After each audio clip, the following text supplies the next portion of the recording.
ሰላም ቤተሰብ ከመይ ኣለኹም? እንኳዕ ናብ ዩቲዩብ ቻናለይ ብደሓን መጻኹም ክብል ፈቱ ማለት እዩ። ንሓድሽ ዝኾንኩም ላይክ እና ሰብስክራይብ ኣይትረስዑ፣ ኮሜንት ሼር እውን ግበሩ ማለት እዩ። ናይ ልምዓንቲ ተለምደ ማለት እዩ ጃቫ ማትስ ማለት እዩ ኣብ ጃቫ ፕሮግራሚንግ ማቴማቲካል ታስክ ወይ ከዓ ማትስ ከመይ ጌርና ንሰርሕ ዝብል እዩ ማለት እዩ። ስለዚ ፋይል ኔሜ ማትስ ዶት ጃቫ እኒኣ ማለት እዩ ክላስ ኔሜ ማለት እዩ። ስለዚ እዚ ደግሞ ሳይንቲክሱ ናይ ጃቫ ፕሮግራሚንግ ማለት እዩ። ስለዚ ቀጥታ ናብ ስራሕ ማለት እዩ። ከምቲ ልክዕ ከም ሲ ፕለስ ፕለስ ንሰርሕ ነርና ሲ ኣውት እዚ ግን ሲስተም ዶት ኣውት ፕሪንተር ንጥቀም ማለት እዩ። ንገብር እሞ ከምቲ እዚ ማትስ ወዚ ኣትና ማት ዶት ልና ማለት እዩ ማክስ ፈንድሕ ነርና ዘና ኦፕሽን ንጥቀም ማለት እዩ። ማክስ ይጥቀሙ ለምሳሌ 5 or 8 እሺ ከዓ ሲስተም ዶት አውት ፕሪንት ዶት ሲስተም ዶት አውት ፕሪንት ማት ማለት እዩ ማት ይበል እና ዶት ሚኒማም ዲማንስ ሓሙሽተና ቢከዓ ሸሞንተ ተልናዮ እሺ ማክሲመም ሚኒመም ማለት ቀፅል ከዓ አብሶሊት ቫልዩ ማለት እዩ። እሺ ማት ዶት አብሶሊት ሙዙልና ማለት አብሶሊት ቫልዩ ደብል ኤ ማለት እዩ። አብሶሊት ቫልዩ ለምሳሌ ኔጌቲቭ 750 ከና ወይ ከዓ 775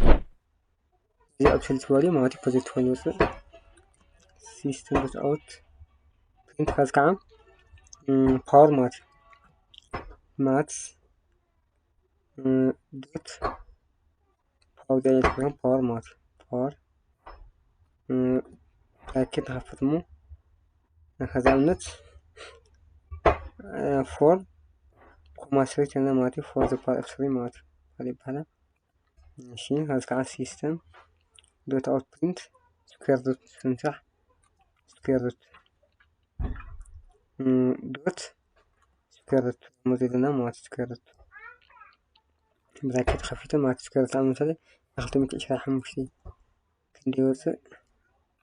እሺ ቀፂሉ ከዓ ሲስተም ዶት አውት ፕሪንት እሺ ማት ማለት እዩ ኮማ ኢለ እሺ አብሶሉት ስኩዌር እሺ ሚኒመም ማክሲመም አብሶሉት ስኩዌር ፓወር ሰጣለሁ ማለት ነው። ቀፂሉ ከዓ ራንደም እስኪ ራንደም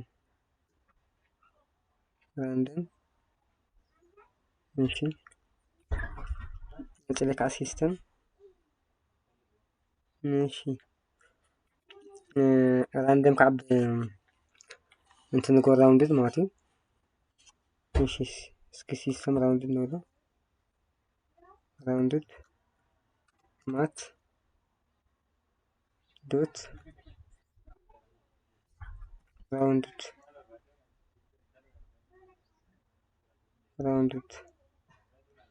ከዛ እንትዚ ሰብዓይ ሓሙሽተ ነጥቢ ሓሙሽተ ቴሌ ማለት እዩ። ቀፂሉ ከዓ እስኪ ዝኾነ እንትን ራንደም ማለት እዩ ካብ 0 እስካብ 100 ዝኾነ ራንደም ቁፅሪ ከውፀልና ማለት እዩ። ኢንት ኢለ ማለት እዩ ራንደም ናምበር ኢኳልስ ቱ ብራኬት ኢለ ማለት እዩ ኢንት ስርሑ ካብኡ ይጥቀም ማለት እዩ ብራኬት ኢለ ኣብ ውሽጢ ብራኬት ማትስ ዶት ዶት ራንደም ፈንክሽን እሺ እዚኣ ውሽጣ ናይ ባዕላ ብራኬት ኣለታ ማለት እዩ። ኣብ ራንደም ምስልና ግን ስታር ንሞ 101 ካብ 1 እስካብ 100 ማለት እዩ። ሰላም እስቲ ماشي براكت ماتس براكت خوفتو دوت ران ستارت اوكي اوكي انت random number is equal to int mats dot random number ماشي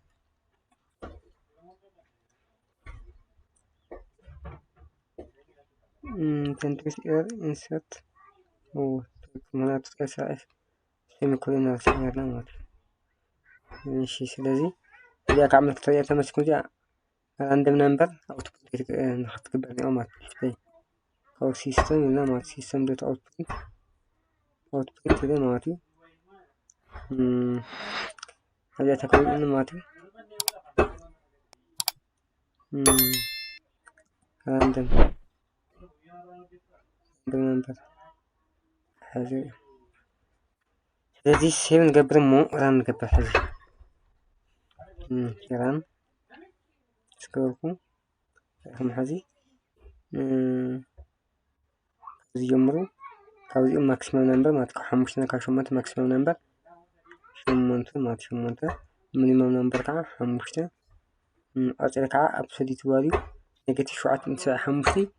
ዘትፎን ይወፅእ ማለት እዩ ልክዕ ኢኹም 7.75 ኣፅሪ ከዓ ማት ፓወር ፎር ዘ ፓወር 3 ማለት እዚ ፎር ዘ ፓወር 3 ማለት ከዓ ማለት 16 ክባዛሕ ብ6 64 ማለት 64 ዳብል ሰብ ናዩ እንትገርጉና ማለት ክላስ ኮርነ ማለት ኣፅሪ ከዓ ሲስተም አውትፑት ማት ስኩዌር ናኸትም 25 ከዓ ክንደዩ 35 ማለት እዩ እሺ ኣፅሪ ከዓ ራንደም ነምበር ኣክሰስ ራንደም ነምበር 0.8 ማለት ካብ ዚማት ካብ 1 እስከ 10 ማለት እዩ ራንደምሊ 0.8 ወፅለኛ ማለት ኣፅሪ ከዓ ማለት ማት ራውንድ ከዓ 75.6 ራውንድ ትግበር ይለኛኹ ናብ 76 ይፀጋገለይ ማለት ራንደም ምፅጋዕ ማለት እዩ ኣፅሪ ከዓ ኢንት ራንደም ካብ 1 ካብ 0 እስካብ 101 የለው ራንደም ቁፅሪ ኮል ገረል ይለኛኹ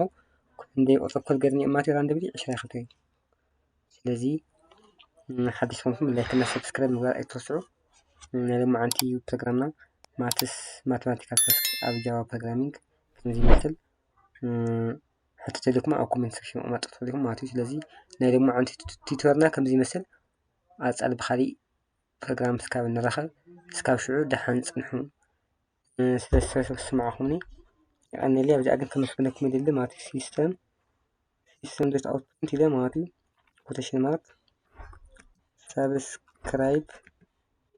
subscribe إجابات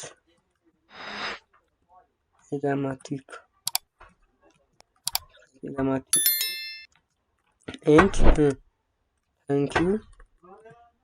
thank you for what for watching thank you for watching she safe rangokum okay زي زعلتكم أتفعل خذنا أوتبوتنا okay